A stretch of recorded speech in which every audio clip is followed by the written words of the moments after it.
Welcome to Leaders of the West, a podcast for innovators and changemakers. I'm your host, Jessie Jarvis, the founder of the West, and I'm sitting down with agriculturalists, entrepreneurs, executives, and everyone in between with the goal of digging into the strategies, mindsets, and lessons that have been crucial to the success of ag and Western. Whether you're carrying on the next generation of your family's operation, starting something from scratch, or determined to climb up the leadership ladder, we're going to inspire you to continue to dream big, growing not just you, but the future of agriculture and Western as a whole. Let's go.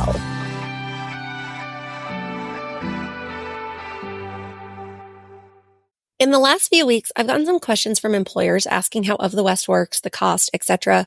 So I want to take a second to break that down real quick. Pricing is a big deal, and we've worked really hard to make our listings affordable for everyone, from those of you who are one man or woman show to those businesses who are hiring at all times. So first things first, our basic listing. This is priced at $79. The basic listing is as it sounds. Your job is listed on the site and is found by job seekers who are searching for roles like yours. Next up, we have our pro job listing.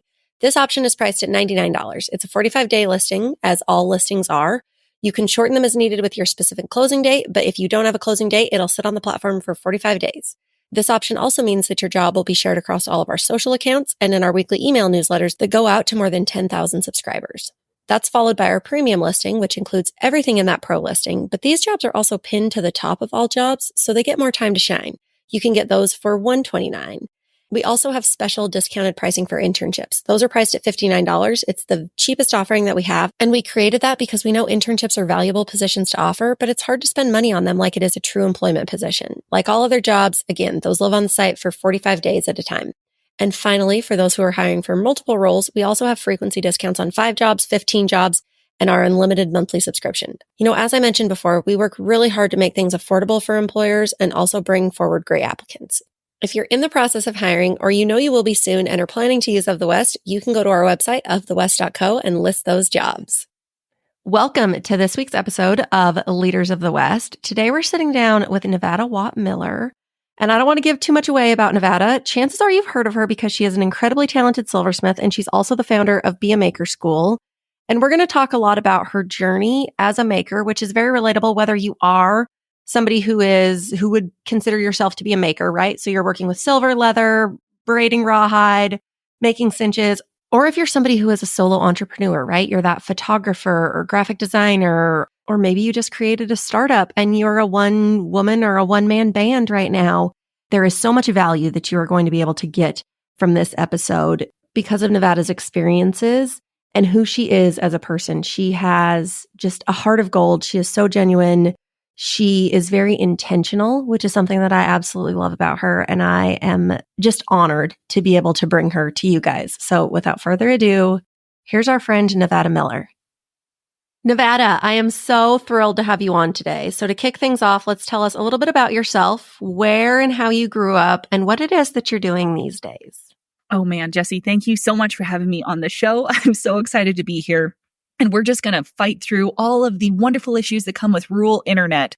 So I appreciate your patience and understanding in that. So a little bit about myself. I am a silversmith, an engraver, a maker, an entrepreneur, a ranch wife, a mother, do a lot of different things, wear a lot of different hats, and we do it all from the middle of nowhere, southeastern Oregon. So we're down in this corner that it's 80 miles to the nearest town, which is actually really nice because it's very peaceful. We never have to deal with traffic, so that's wonderful. So a little bit where I grew up in Central California. I grew up in a home business. My dad is a saddle maker, bit and spur maker, hardware maker, pretty much anything maker. And my mom is the glue that holds us all together.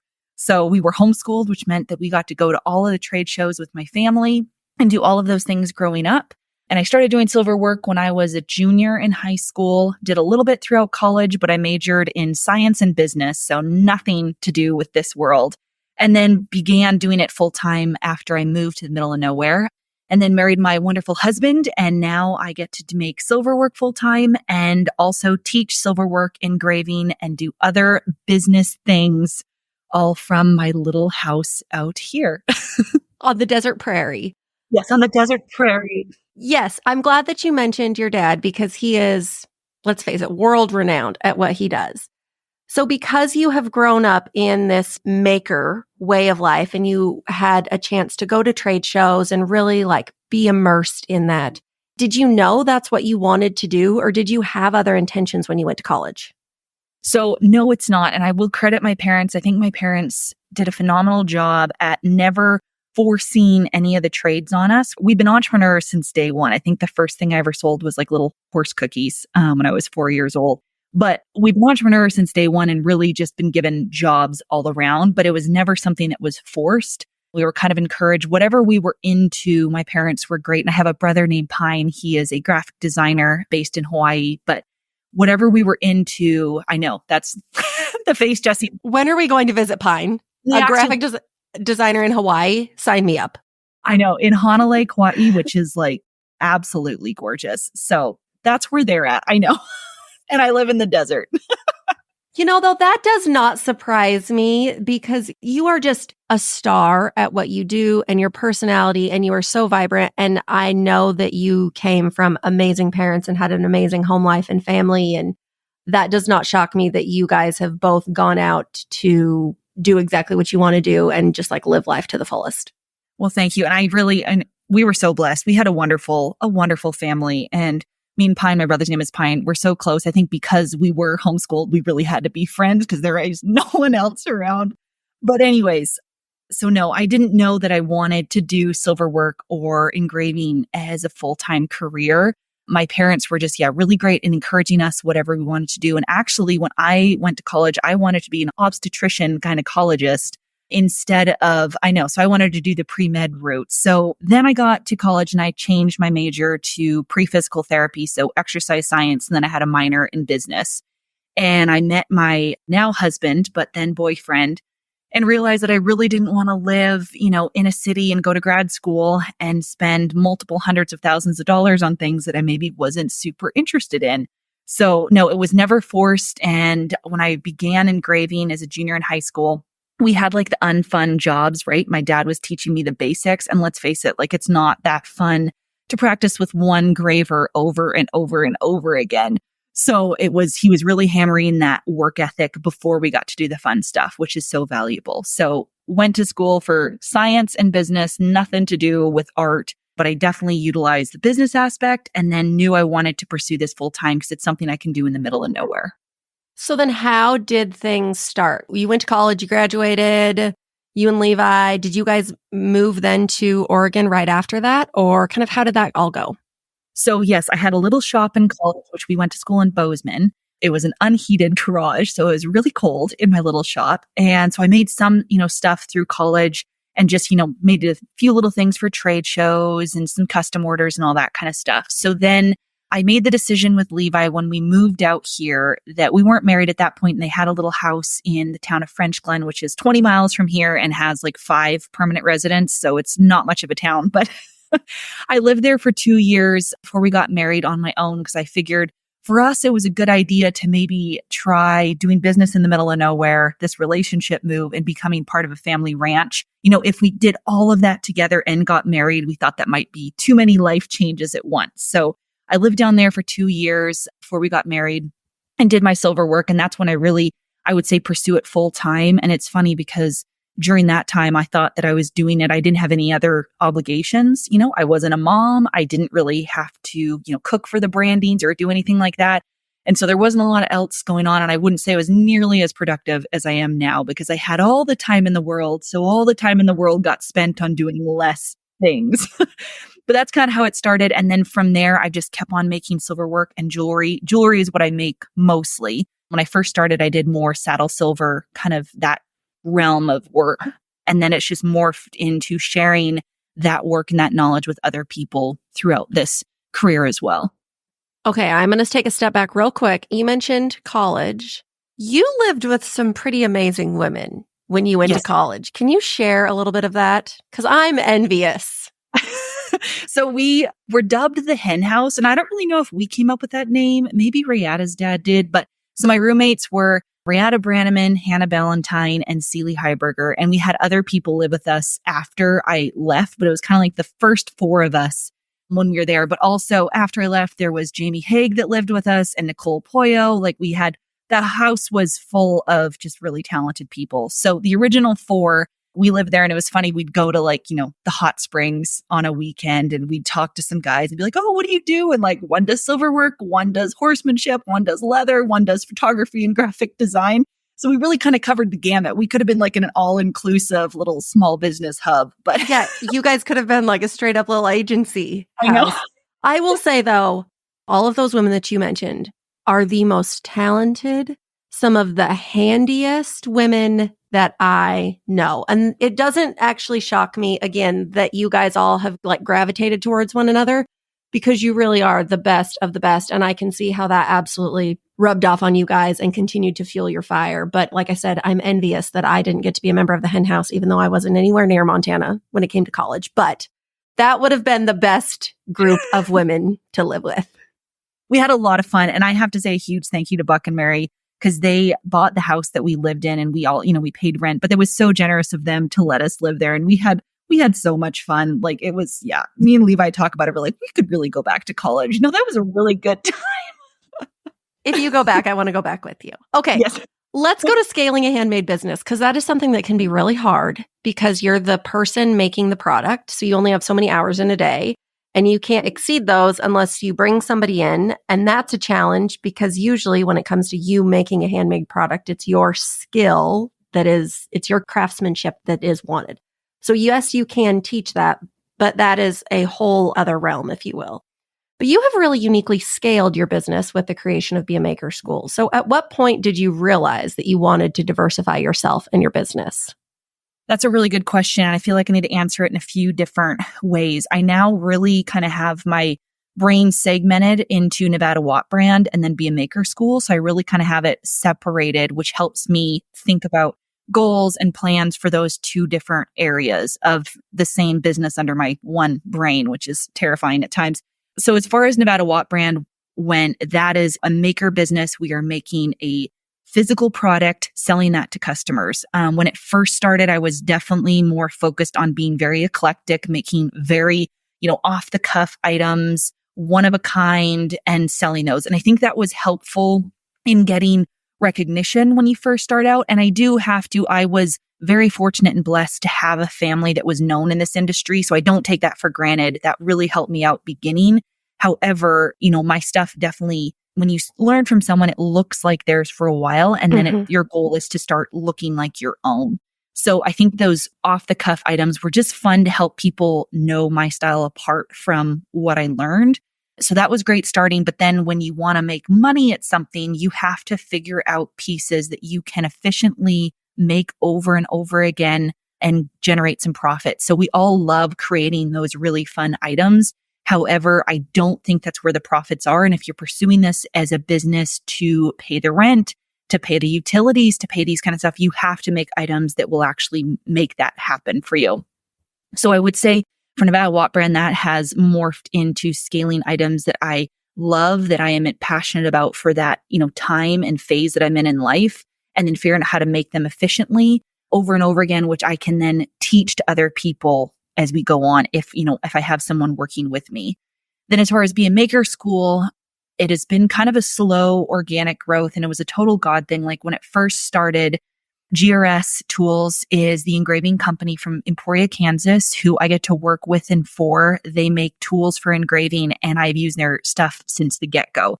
So they first started having me come to shows and just demonstrate engraving. Oh. And that was, a weekend show, different states, usually at leather shows, that kind of idea.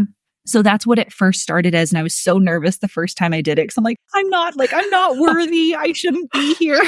And so slowly starting that and just getting my feet wet in helping people understand engraving and teaching them. Then it morphed into doing little workshops that are more like 3 hours. And it morphed into doing longer form classes from a day. And then the first class in person at GRS it was a week-long class with 12 students. And that was a huge, holy crap, we've got to get our ducks in a row, because, one person doing engraving, fabrication, and business with 12 people was a lot. I think they all excelled and did phenomenal. But that was really a great place to start. As far as Be a Maker School and the online learning format that we've established, it really kind of started becoming more of a reality, I would say late 2019, 2020, and 2020 and COVID was really kind of that incentive to just get it done because everyone was at home. Everyone was trying to learn these things. And there was a huge influx in handmade gear because people had more time to appreciate these things. So that's really what kind of lit the fire under our butts to get it done. We launched in July of 21. And the whole thought of that is I wanted Be a Maker School to be a place that one day, if anyone wanted to learn any of the Western trades, they could go on there and find a course. I wanted it to grow apart from me. I wanted to have other silversmiths, other engravers from the get-go. I wanted to have leather work and cinch making and rawhide braiding and art and photography, all of those things part of this school. But I also was very big on growing it in a sustainable format with people that I really looked up to, not just for what they did, but who they are as a person. So that's how the scaling kind of worked for Be a Maker School. I knew that I wanted this to happen. But from the get-go on Be a Maker School, I had other people work with me, right? I had people to help with the communication side of things and the formatting on the back of our online course system, all of those kind of things I knew from being in business for myself, right? With the silver work that I needed people to make and allow that scalable side of things to happen. Because without them, there's no way. You can only do so much in a day. So I think I had a better handle on what my limits were before I started that, which allowed the scaling process to be expedited. That is something that I actually really commend you for because you are quite young and you have been somebody who really understands the do the 20 that brings you 80 rule of like, I'm going to do what I do best and hire out the rest to other people who are masters at their skill or their trade. And we're going to be that much further ahead. Is that something you just always knew or how did you pick up on that? Because I will tell you, there are a lot of people in their 40s and 50s and 60s who still don't have that figured out. Well, I'm glad you think so. I feel like I struggle with that all the time because there's things for a long time I was like, oh man, like I need to do bookkeeping is one of those things. I took accounting classes in college. I understand the general principles, but do you think that that made me be a good bookkeeper for my own books? No. God, no. So I knew like I hired that out for a long time. There's certain things that I am not great at. I have had an assistant now for, going on 3 years who handles my emails for me and communication amongst a multitude of other things. But I am the worst communicator. Like I have 157 unread text messages on my phone. Like it's so bad. So bad. So I knew that I had to have someone to help me with those habits because I have to communicate with customers and it's extremely important, but directing them into a good way. So finding people to really help on that. I think that took a while, Jesse. I'm glad that it comes across that way. But I would say those 2 years when I lived on my own and tried to do these things and do all the hats, that was a big learning curve on just how the things that I was good at, the things I wanted to get better at, but then the things I knew that I was not great at and I just needed to hire someone for it. So I think that was kind of an awakening of sorts and just a realization of the things that I really did need help with for sure. So yes, I don't know when I first heard about and it's not the Pomodoro method. I can't remember. I mean, it's called the 80-20 principle. It's probably from Tim Ferriss's 4-Hour Work Week. I feel like everybody kind of read that book. And if you didn't, you probably saved a little bit of a headache because there's a lot in that book. But I think that's probably when I first heard about it. So I would have been in college, maybe like 18 or 19 and I think it just comes from doing life though, Jesse, right? I mean, you do it too. You realize the things that you're good at and not good at. No, it totally does. And I think, so here I'm going to contradict exactly what I said because I think that in order to figure out what you are good at and what you're not good at, you have to do all of the things. And in order to hire people to do those things, you also have to have at least a basic understanding of what it is that they're doing because you want to be able to protect yourself. If you hire somebody who's not the right fit, they could fool you for a long time because you don't know any different. And so it is so valuable to spend that time like getting scrappy and figuring it out because you do have to have a basic understanding of your business in order to hire the right people and bring them in and to really know where you need to grow. But then to also figure out like, yes, I am good at that. Oh, unfortunately, I suck at this. Like you have to have that time. And I am somebody who I have definitely been scrappy because I think that's kind of what we're taught in agriculture or the Western industry is you can figure it out. And I definitely can. Like I can figure out 99% of things, but I know that that maybe isn't the best use of my time. So I can still bring somebody in But you've got to find that balance. But in order to find that, you have to work at everything for a little while, for sure. No, I think that's a really good point, and we should touch on that. If you're starting out in business, I remember back before I was married and doing, silver work full time, I remember going through, I was going to hire an assistant then because I thought I needed someone else. It was like a very trendy new thing at that time. Like a virtual assistant was just kind of becoming more popular in the Western world. And I'm so glad that I didn't, because I wasn't at a place to know what I needed help with enough at that point. And also to know what I needed help with in a delegation format that I could give like a list of items to somebody. Because back then I would have been like, I don't know, like do this. And it kind of would have been a waste of money. Whereas when I hired Madeline, I knew the things I needed help with to a point that it was costing me money not to hire somebody. So I think you're so right. You've got to wear the hats for a while. And to know, sometimes it might surprise you, I love packaging orders. That seems so weird, but like putting all the packaging in and making it an experience for people when they open it up, I find so invigorating. So you might not know what you enjoy until you do wear all the hats either. Oh, absolutely. And if you're also somebody who, if you're listening to this and you're thinking, okay, this is the sign, I need to hire a virtual assistant, I'm going to give a shameless plug to the directory, because that is the spot to find them. They understand where your business is and what it is that you do. We have a number of virtual assistants in there. So if that's something that you're thinking of adding to your business, definitely go check out the directory, and I'll make sure that that link is in the show notes. But okay, so you have helped a lot of students with Be a Maker School. What are some other ways that you have seen people, be it others in your industry, students, business owners in general, diversify their offering in an easy to manage way? Because that's something else. If you're going to diversify your offering, diversify your business, you still only have 24 hours in a day. So it has to be something that's manageable, because you can't take on, you already have a full-time job. You can't take on another full-time job and another full-time job solely with this purpose of, I want to diversify what it is that I do. Yeah. I think there are many ways, and I was thinking as you were asking that, like the things that I would touch on, I would say there's kind of three major ways that I've seen people diversify themselves. So if you want to go kind of old school, you can do the classic wholesale option of creating a line of items that you either designed and either made at a different efficiency level or outsourced and just design those items and sell that group of things to a store. That can be a little tough, especially for single maker shops. I don't personally wholesale because that retail part of things and management works better for my business. However, if you are a person that does not really want to outsource customer communication or acquisition for that matter, but still want to really make stuff, but just don't want to handle the selling side of things and just, handling customer orders, all those kind of things, that might be a great option for you, because that store is kind of handling that front facing interaction with a customer that you might not normally have. So if you have a store that you really look up to, love what they sell, that might be a great road for you. And I do have some really good friends that have been in the industry for a long time that just really cannot stand the customer relationship side of things. And that works great for them. So that's one side. I would say I've seen a lot of makers do some kind of merchandise option, using their designs on items to wear, to use, to decorate their homes with.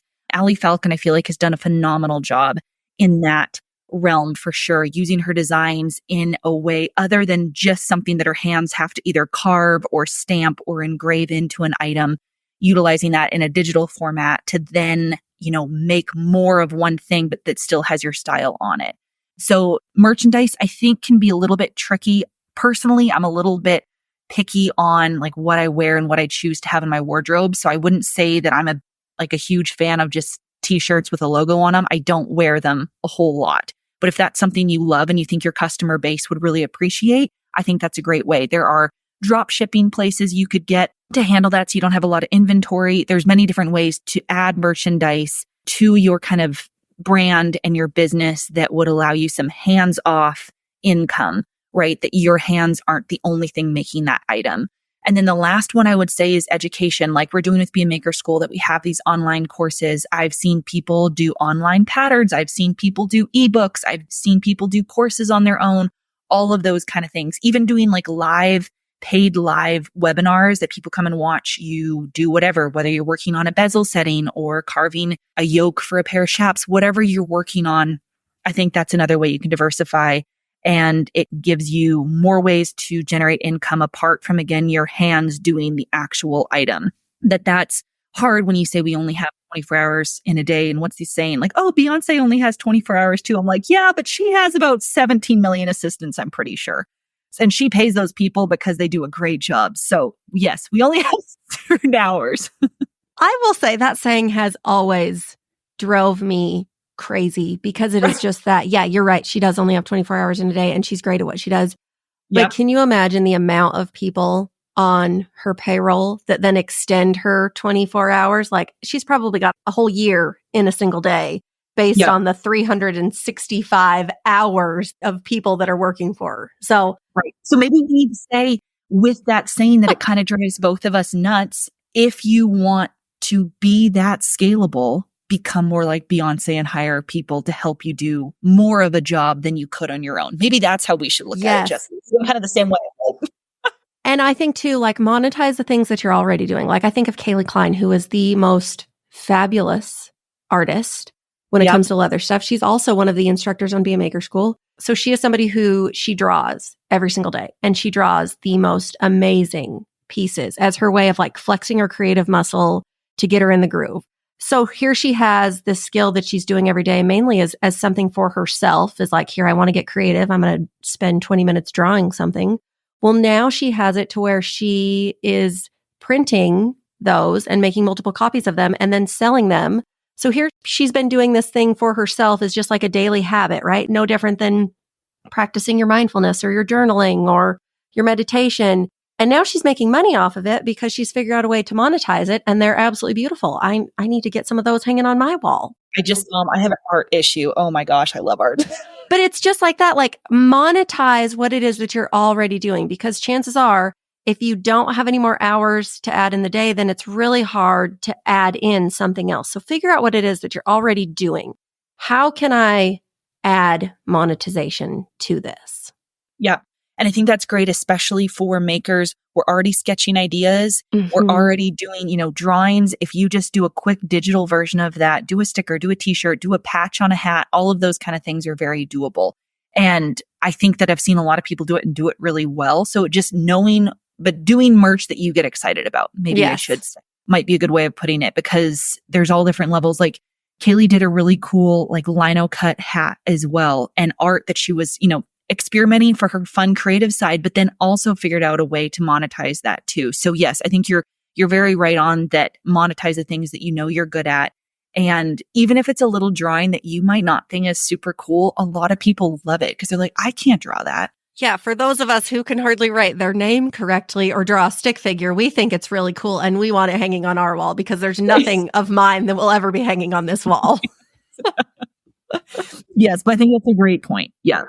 Oh, okay. So for those who may be just getting their feet wet into a trade, whether it is silversmithing, braiding, leather making, what are some things that you know now that you wish you would have known then, back when you were living in your French Glen population 5 house? Oh man.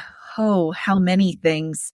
One thing I tell people a lot, and I definitely encourage and still believe wholeheartedly, is don't get too caught up when you're first starting out that you have to have all of the tools, all of the equipment before you actually get going. You're going to make things. You have to sell them to then generate some more money to buy more tools. I think, especially in the silverwork world, there's so many tools that you could potentially use one day. But be very mindful, at least in my shop, I only add a new tool into my shop that isn't very big, right? I don't have a lot of physical space when there is a consistent problem that comes up again and again.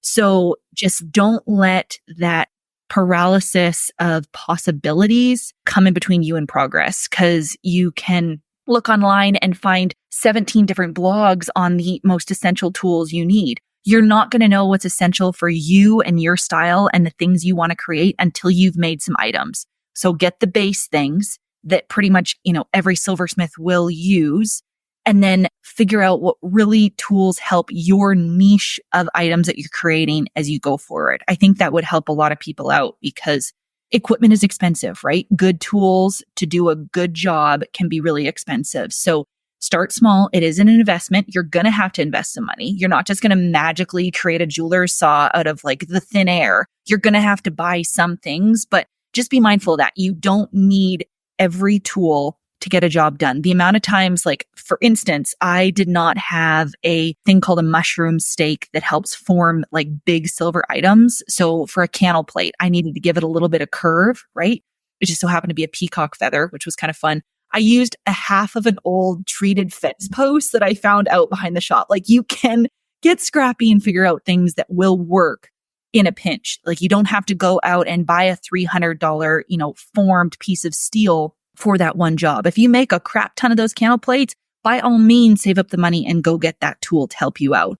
But for the time being, get some basic tools and only add new ones or more expensive ones when you really have that persistent issue. Oh, I love that. Well, and I will say too, like when you use stuff that maybe doesn't work as well as it should, that actually teaches you more because you learn how to be creative and how to be a problem solver.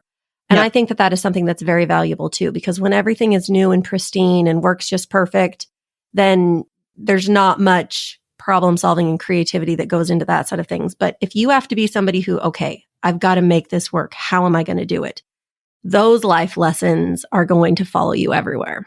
And I will touch on that really fast because it's so true. So growing up with such a talented father, right? And getting to start my first couple years of silversmithing under his like direct tutelage he's such a loving dad and I'm such a daddy's girl, right? Like if I was having any issue, he was going to help me out. He was right there. And usually being a dad, right? He would kind of do the thing. And I'm like, no, dad, like I've got to screw up. Like I've got to make these mistakes. So actually being in my own shop, screwing up and being 12 plus hours from help was such a great thing personally.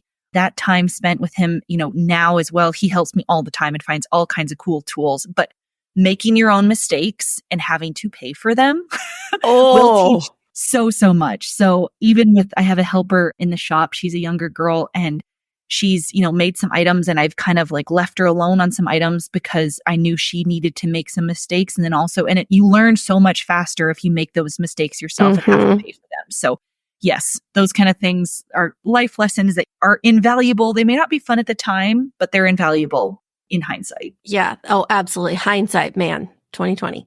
Okay. We have an exciting announcement. Can we talk a little bit about what is coming from Be a Maker School in the next month?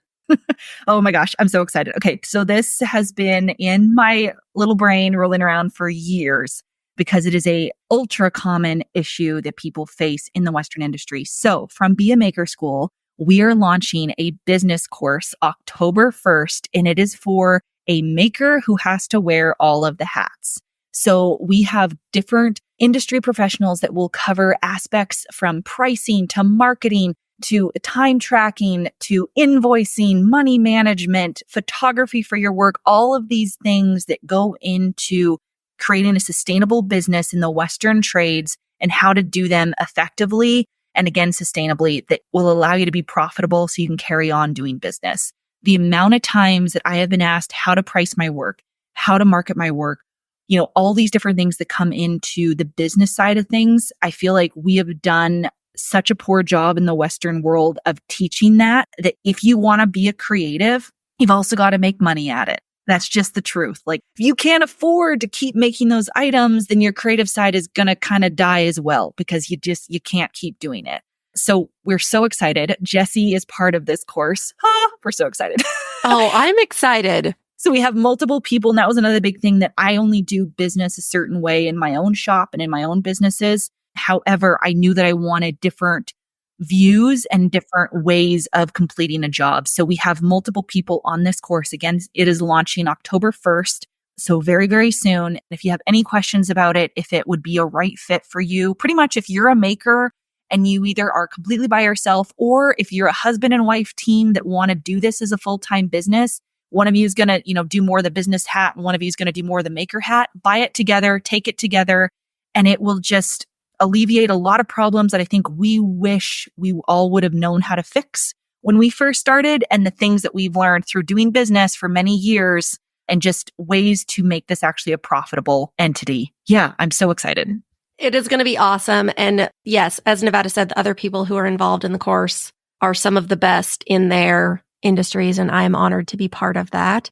For those of you guys who are interested in getting on the list or signing up to purchase that course, I'll make sure that the link for that is in the show notes, so it's really easy to find. Or you can find it on Of the West's Instagram, Nevada's, mine, Be a Maker School, somewhere. It's going to be easy to find. It's not going to be hard, I promise. No. And let's just go through the names really fast of who's going to be part of that. So me and you, Jesse, are part of that. Dana Eklund from Big Sky Mohair Cinches, Nicole Poyle Brennan, and Allie Falcon. So we're all part of it. And it just so happened to be all women. You know, it's funny. I was trying to find some more men to be part of this course.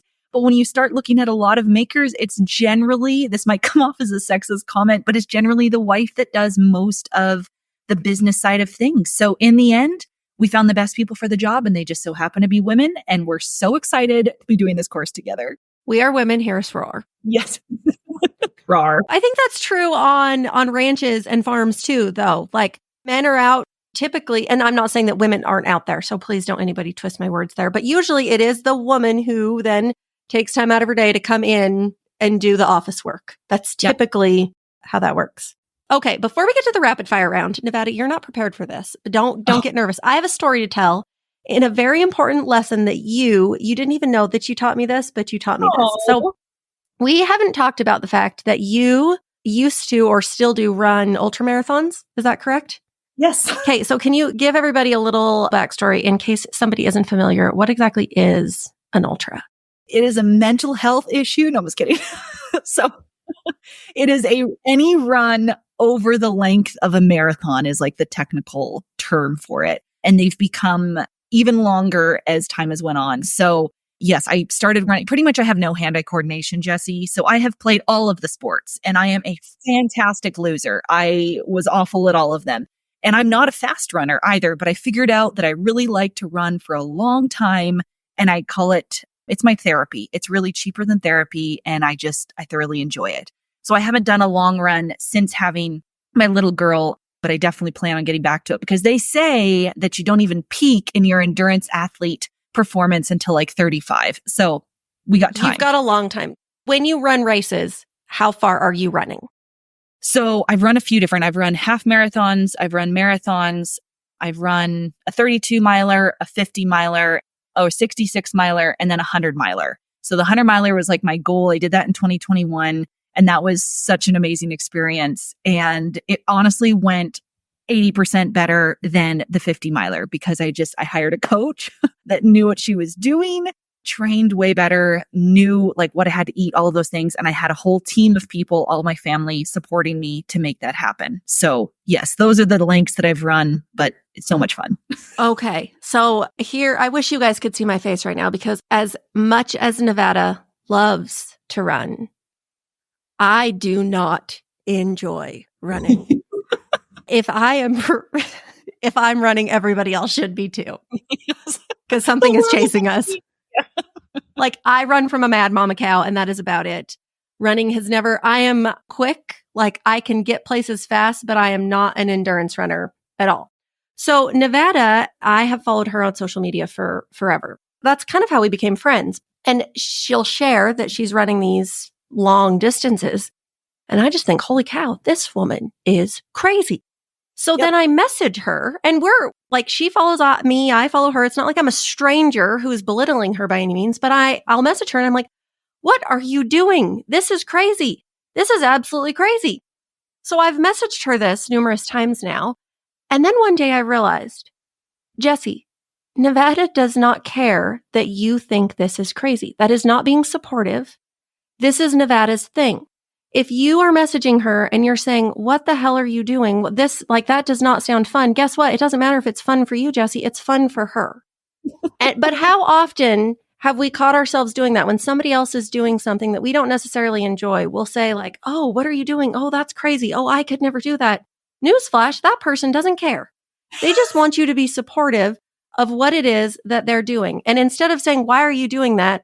You should message them and say, hell yes, you keep going on with your bad self. I will support you in any way that I can. So, well, Nevada doesn't realize that she taught me that lesson. That is the lesson I learned. And I hope that for those of you out there who may be unfortunately doing the same thing without realizing it.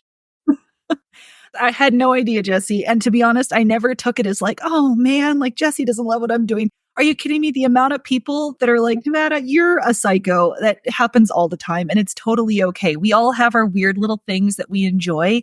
And that just happens to be one of them. And I get that. But it just like you said, it's your therapy.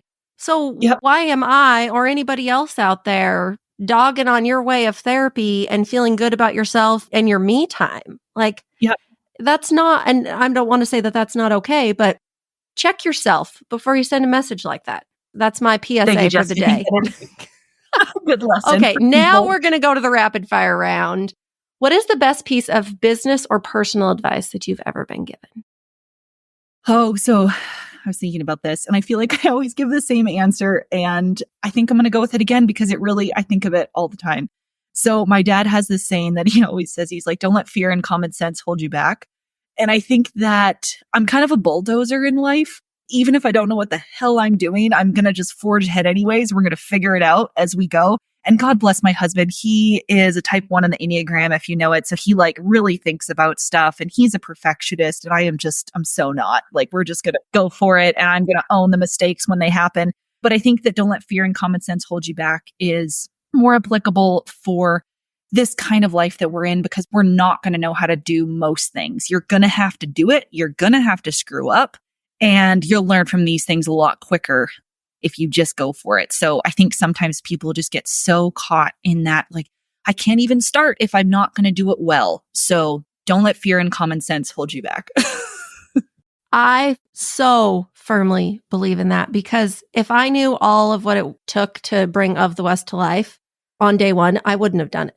Yeah. You have to be a little bit naive to get yourself into really chasing your dreams, because if you did know all that was going to happen, if you had your common sense, you probably wouldn't. So I love that. Yeah. Okay. A little bit different. If you could give people any words of wisdom and you knew that they would take them to heart, what would it be? So I think I'm going to go with something that my friend Kate Havstad told me. Well, she was pregnant and I wasn't even pregnant at this point. Cause I'm like, oh my gosh, like, you farm and you're a hat maker and you run all these other businesses. Like, how are you? And that was even pre like Range Revolution. I was like, how are you going to do it all? And she's like, I had a friend tell me once that women are, and I'm going to kind of butcher it, but we're just paraphrasing, that women are kind of like the universe, that we're ever expanding in our capacity for challenge and our capacity for accomplishing things. And I just thought it was so helpful. Like, we think we're at the max, and I'm a firm believer that God only gives what we can handle with his help. So if we handle it and we suddenly find more things on our plate, it means that we've been given the tools, the skills to handle those things. So we are ever expanding, and our capacity for challenge is kind of how my paraphrase goes. Oh, that was good. I'm telling you, I told Kate, I've even wrote her letters. I'm like, Kate, the amount of times I have either thought about that or told other people that is countless at this point. So it was invaluable. I love that. Okay. If you could go to dinner with anybody, dead or alive, who would you pick? Oh, man. And these are the ones I should have thought about more, Jesse, before the show. Dead or alive? Oh, man. You know what? This is very weird and off the cuff. My 1-year-old daughter, Clara's favorite book is this little kid book called Amelia, about Amelia Earhart. And I really don't know much about Amelia, but the last line in the book, the last sentence says, and Amelia flew further than anyone had before, never to return. Like, just to know where she went, what it was like being a female pilot in a time that there was hardly any, and to be the first, I think she was the first woman to fly across the ocean. I really know no history on Amelia Earhart, but that little book, just thinking about that, never to return, like, where'd she go? I would love to know more about that passion that it took to become a female pilot in that era. So there you go. Amelia Earhart. Did not know I was going to answer that way. I love that answer, because you are right. And I often think about how many women that came before us in those eras where women were not given the platform that we have now, and they proved people wrong. That should be all the courage you need to go do whatever it is that you want to do, because there were a lot of women who had nothing and they made something out of it. So you can too. You, the listener. Okay. What is a quote that you lead your life by? Oh, man. I'm going to say it's a verse, and it's a verse that I told myself, I really kind of hammered into my brain before I went into labor, that God did not give us a spirit of timidity, but a spirit of power, of love, and of self-control. And I believe it's in Timothy. I would have to look at the actual verse, but I also liked how those words lined up, that he gave us a spirit of power first. Like God gives us strength that we don't even know where it comes from at times. A spirit of love, that love has to be the driving factor behind that power. It's not a form of aggression, but a form of belief in a hope that we can't see. And then self-control, that we also need to know when we either need to call it done or we need to ask for help. So I feel like there's so many lessons in personal and in business and in making life in that one verse. And it really helped me in labor as well, because that's a hard thing. But there you go. Again, I didn't know I was going to answer that way. Thanks, Holy Spirit. He really helps out, man. He's great. You might be the most well-spoken, coolest person we've ever had on the show. I'm already wondering, guys, can we have her back already? Like, let's schedule round 2. I'm here for it. Okay, last question. I think I might know the answer to this, but let's talk about your favorite things. Do you have a favorite book or a podcast or like a product, service, life hack, something that has changed your life in some way that you think more people need to know about? Oh, that's another really good one. There's many books that I truly, truly enjoy. I'm going to say, obviously, I feel like this is an easy one, but the Bible first and foremost. But I'm actually a big fan of kind of like self-help books and things that just better you as a person. And I honestly have gathered a lot of knowledge from a couple different books. Daring Greatly by Brené Brown is a phenomenal one. And also Big Magic by Liz Gilbert, if I'm remembering right. And they're kind of for different reasons, but there are pieces of both of that book that help you think about the reasons you do things and the effects they have on people in a way that I didn't necessarily know before or was taught. So I think both of those books, for different reasons, take it or leave it. But those ones have been really great ones, and actually ones that I've read multiple times. So those are, we'll go with those. Okay, well, I will say that's not what I was expecting. I totally thought you were going to go off on your $40 espresso machine. Can you tell the people about this espresso machine? No, not even 40. It's $4, Jessie. Oh, it's 4? $4. I know.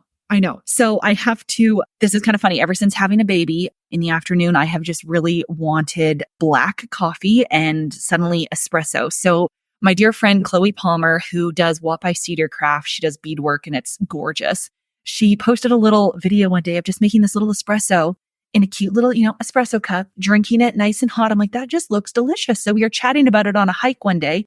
And so I went on to the good old Amazon, found a $4 aluminum espresso maker. And me and my helper, Claire, we have espresso every day. And it's wonderful. So you need a $4 espresso machine. The coffee's worth more than the espresso machine, right? You could have a big espresso machine that does it for you, but I don't have the counter space or the desire to have to clean one of those. This thing is so simple and it's $4. Like, you can't go wrong. And here I thought it was $40. Okay, $4. No, I'm going to get the link from Nevada for you guys. We'll also link that in the show notes. The show notes today are going to have a lot of links. Every single one of them is going to be worth it. Also, let's just say Nevada is proof that you can still be a little bougie in the middle of nowhere, Oregon, just drinking your afternoon espresso in your desert prairie out there. Yes, you've got to be a little bit bougie. I'm also that weird person that will bring kale and avocado both to brandings. And my father-in-law just cracks me up. And I've actually made multiple cowboys love kale and ask for it repeatedly. So kale can be taught. Oh my gosh, I love it. Okay, Nevada, thank you so much for today. This was seriously such a joy. I so adore you. You inspire me more than you know. And I think that what you are doing in your trade is amazing. I think that what you are putting out into the world is amazing. I think that your teaching is downright amazing. Like, you are, can we say it again, amazing. And I hope you know that. And I know that our listeners are going to have enjoyed this conversation just as much as I do. I feel like I got to chat with a friend, and I am thankful that you are a friend. Nevada, where can people follow you? First of all, I just want to say a huge thank you for having me on. And it kind of seems understated, but ditto. You inspire me as well. And I feel like we can all be in our own little hole of, I'm not worthy, I'm not doing enough, I'm not doing all it. Like, look at that comparison trap. And to have words of affirmation spoken from a friend is truly uplifting. So I appreciate that so much. Where people can find me, so I'm Nevada W on Instagram, nevadawatt.com website. beamaker.school is the URL for Be a Maker School. And we're Be a Maker School on Facebook, on Instagram, on all of those kind of things as well. If you have any questions on the business course, shoot us an email at info@beamaker.school and we can get those questions answered for you. Again, that course opens October 1st and will only be open for 2 weeks. We do quarterly enrollments. So October 1st through the 14th, all of our courses will be open, including that new business course too. But what she means by that is if you decided not to sign up in October, you're going to have to wait till the spring of 2025. So yes, keep that in mind. And then things like Be a Maker School, those are a write-off too. So if you're kind of getting down at the end of the year and you're thinking, man, I need some more write-offs, invest in yourself and you don't have to pay the IRS. And that's why I tell people, look, hey, if you do silver work, one, you get jewelry and then the things you buy can be a write-off because you're going to have your bank accounts because you're a professional. We'll talk about that more in the business course. Oh, well, Nevada, thank you so much for hanging out with us today. And as always, you guys, we will be back next week. If you loved this episode, do us a favor and share it with someone else who might find just as much value in it as you did. We're on a mission to continue to grow and strengthen the future of agriculture and Western industries, and you spreading the word helps us make more of a positive impact. It also makes a big difference when you take a minute to go rate and review the show. We can't thank you enough for listening, for sharing, and for loving Ag and Western as much as we do. We'll see you back here for our next episode.